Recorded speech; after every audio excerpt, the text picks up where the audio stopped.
Millions of Americans are voting in the crucial midterm elections. Polls have closed in multiple states. Early results are coming in. Just moments before, Donald Trump's former White House spokesperson, Sarah Sanders, has been elected as Arkansas governor. She becomes the state's first female governor to serve in the office. Let's go across to Florida then, which is seeing a red wave. Incumbent Florida governor has managed to hold on to his seat. In a strong statement, Ron DeSantis said that he will never surrender to the woke mob. Experts say this could be a dig at the left and the liberal. He's tipped for a potential candidate for 2024 presidential election. He's seen as a rising star of America's political rights. Now, before we go on any further, these are live visuals coming in. You can see Donald Trump here. Donald Trump is expected to speak in a short while from now. These are the live visuals that we're getting right now.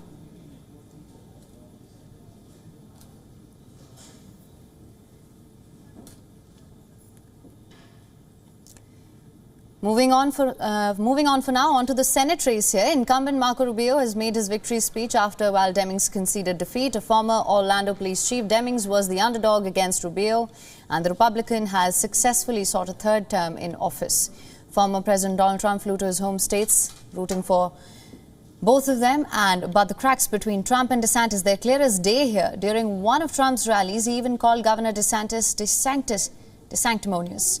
Now, results are coming in also from the state of Massachusetts. U.S. networks, they're reporting that Massachusetts has elected Democrat Maura Healey as governor.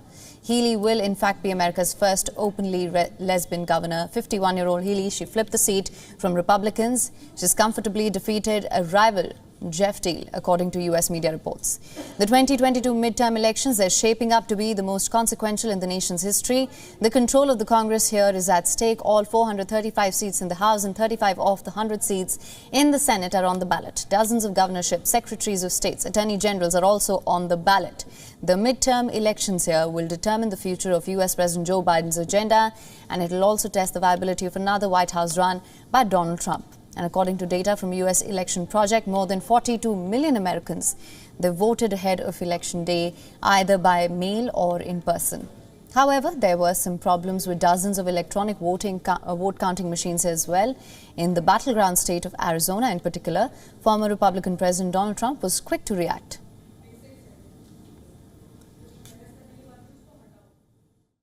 There's a lot of bad things going on. Stay online, do not leave.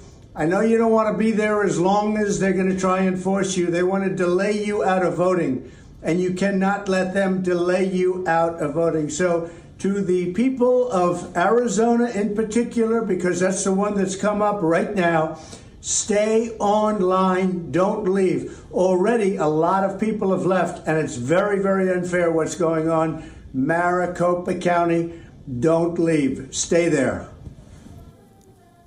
For more on this now, we're being joined by our correspondent Susan Tehrani from New York, and also being joined by Orlando Sanchez, who's a GOP strategist from Texas. Thank you both of you for joining us. Mr. Sanchez, coming to you first. Now, it's still very hard to predict the swing of the states here. What is your assessment based on the early results?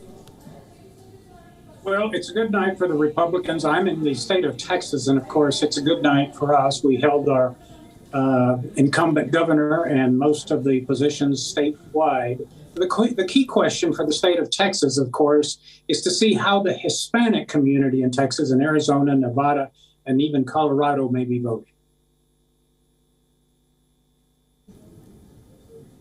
Right. Now, Susan, coming to you, we have some early results that have come in. Incumbent Florida governor has managed to hold on to his seat. Massachusetts has elected Maura Healey as governor. Incumbent Marco Rubio has clinched on to his Florida seat as well. What's the latest on this? Yeah, we also had in North Carolina, Tim Scott, which was no surprise. I think Republicans are doing pretty well. Things are looking pretty good for them. Just to follow up on what our guest mentioned, I think a lot of Hispanic and Latinos across the country in recent years have been really moving towards the GOP for various reasons. Of course, just blanket concern has been the economy and inflation during the midterms, but I think they've sort of had concerns in border states regarding border security, but also about issues that are related to religion, family, and tradition. And more they think that perhaps the Democratic Party is not really as relatable as it was before. And of course, kitchen table issues, which is also, as I mentioned, like the economy, is really an issue as well. But I think, it'll be interesting to see in what numbers Hispanic and Latino voters come out. But I think it's going to be a wake-up call for the Democrats. Right. Mr. Sanchez, coming back to you now, if I was just to reintroduce some of the statistics that we have so far, 75 Democrats have sealed their seats in the House of Representatives. 131 Republicans, they're heading towards a possible majority here. In the Senate, currently, the chamber looks equally divided. So we do know that these midterm elections will determine how the policies going forward, how the policies are shaped. And of course, a lot of Biden administration policies here hang in the balance. What is your assessment of that? Well, my assessment is that I hope now with a divided government where I don't know what the final outcome of the United States Senate is going to look like, but at least with the Republicans in control of the U.S. House of Representatives, that there will be more cooperation to address the issues facing the American people. And as your guest correctly pointed out, the economy is playing a big role in this election. I think for too long, the Democrats talked about everything but the economy. And inflation, the economy, the cost of petrol. There's fuel shortages in terms of diesel.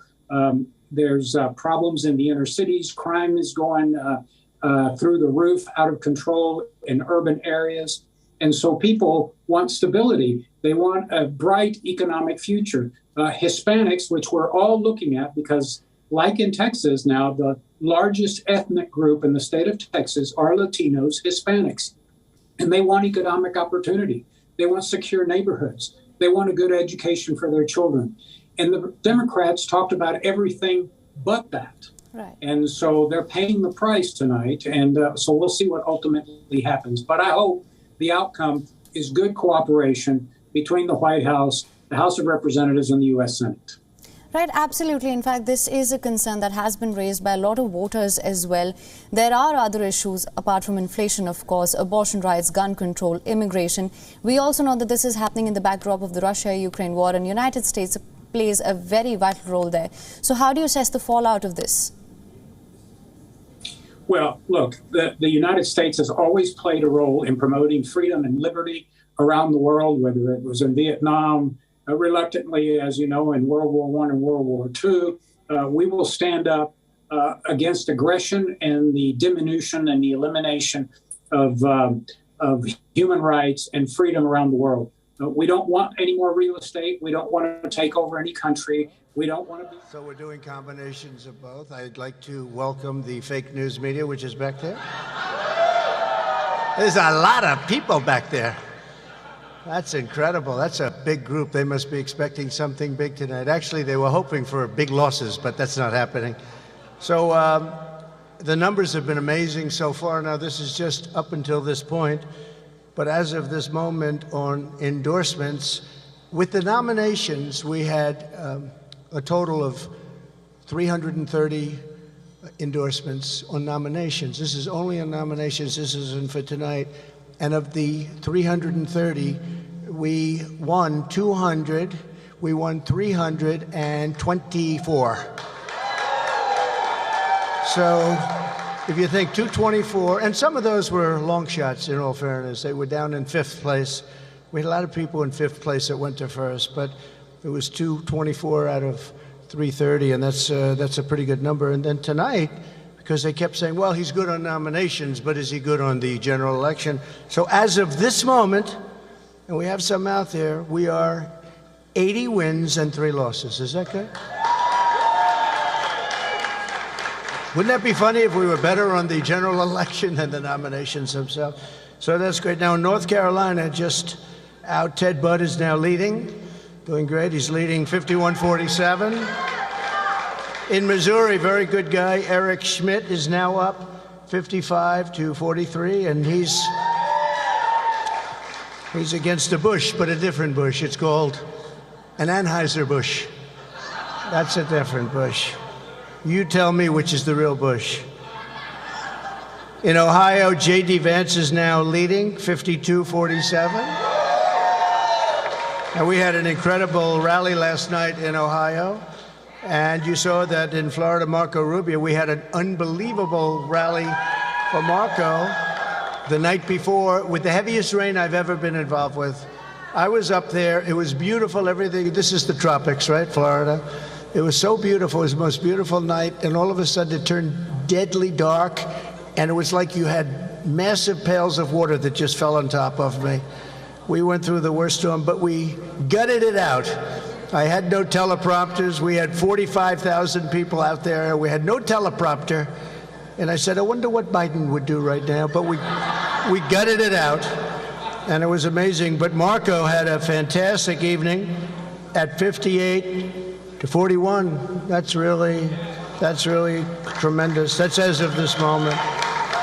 Katie Britt, I want to congratulate Katie Britt. We endorsed Katie, and she did fantastically. 68-30. That means she has a future, young, and just a fantastic woman with a husband who's great. He's maybe the largest human being I've ever seen. He was a offensive lineman in the NFL for a long time and a great football player, actually. Played for Alabama.